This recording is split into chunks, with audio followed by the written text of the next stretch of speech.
Hello everyone, welcome back to my YouTube channel.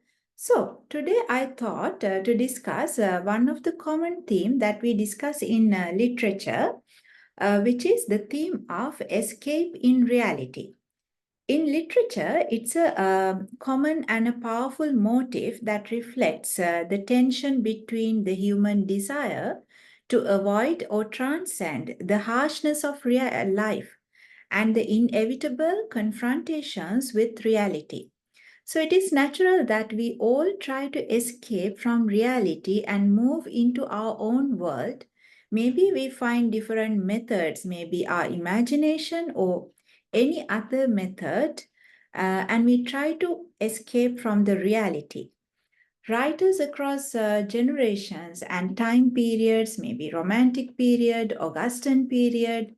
So writers across generations and different time periods, they have explored human characters seek escape, whether through fantasy, idealism, or even self-delusion as a way to cope with it's a way of coping overwhelming situations or societal pressures.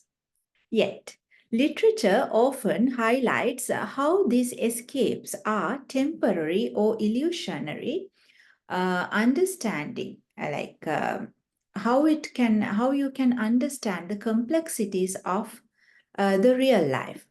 So the theme of escape in literature, it reflects a fundamental human struggle, tension between the desire to avoid suffering and the necessity of confronting reality, whether through literal escapes into fantastical worlds or psychological retreats or societal defiance.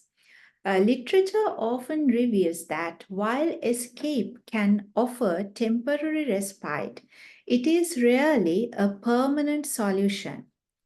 The confrontation with reality in all its complexity remains inevitable, and the consequences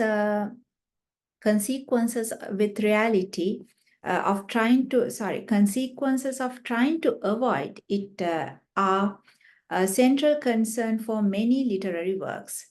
So this theme invites readers to reflect on their own desire for escape and the ways in which they navigate the boundary between illusion and truth. So, as you have read the stories, for example, the drama The Glass Menagerie in our syllabus, you can see that Tom, Amanda, Laura, they all have their own ways of escaping. And even in some of our poems, so it says like how man tends to escape. And even when you come across the romantic literature, romantic period of literature, so there you can see that most of the romantic writers, even romanticism, you can define as a way of escaping from reality. So let's take a look at the Nightingale, the Ode to Nightingale by John Keats as a symbol of escape. So in this poem, the nightingale symbolizes an idealized, timeless world free from suffering and afflicts humanity.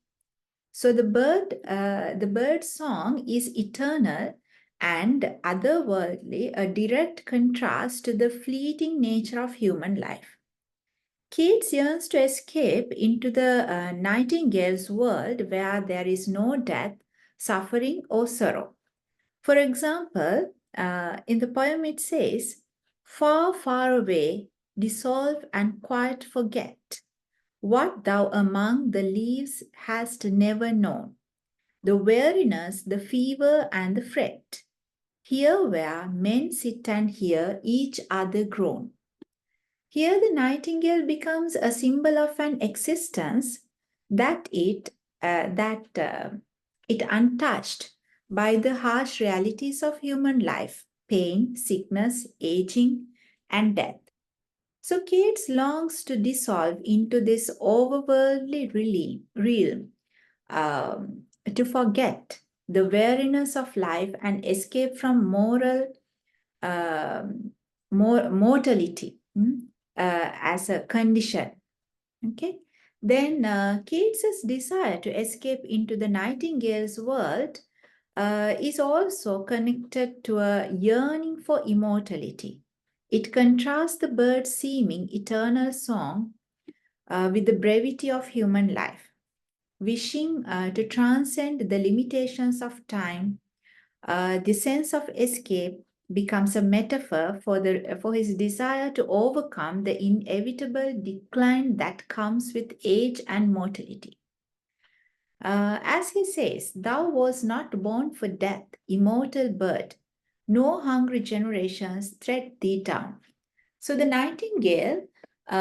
Nightingale's song, which has been heard across time, represents an escape from the nature of human existence, where each generation trod down by death. The bird's perceived immortality offers a tempting escape for Keats, who is aware of his own fragile health, feels the weight of mortality intensely. And even we can say that imagination as a means of escape.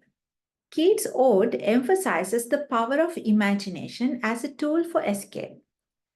Through the creative process of poetry and imaginative flight of fantasy, he momentarily escapes the physical world and enters the realm of the nightingale. You can remember he says that far like away, away, for I fly to thee, not charioted by Bacchus and his parts, but on the weaveless wings of poesy.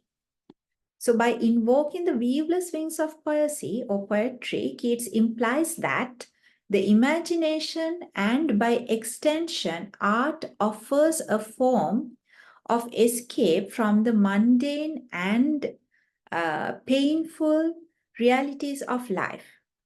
So poetry, with the ability to transcend the ordinary, becomes his vehicle of entering a realm of beauty and freedom. So in Ode to Nightingale, we can say that Keats uses the nightingale as a symbol of the escape from the harsh realities of human existence. Then through the imagination and the act of poetic creation, he seeks to transcend the suffering, mortality, and impermanence that characterize life.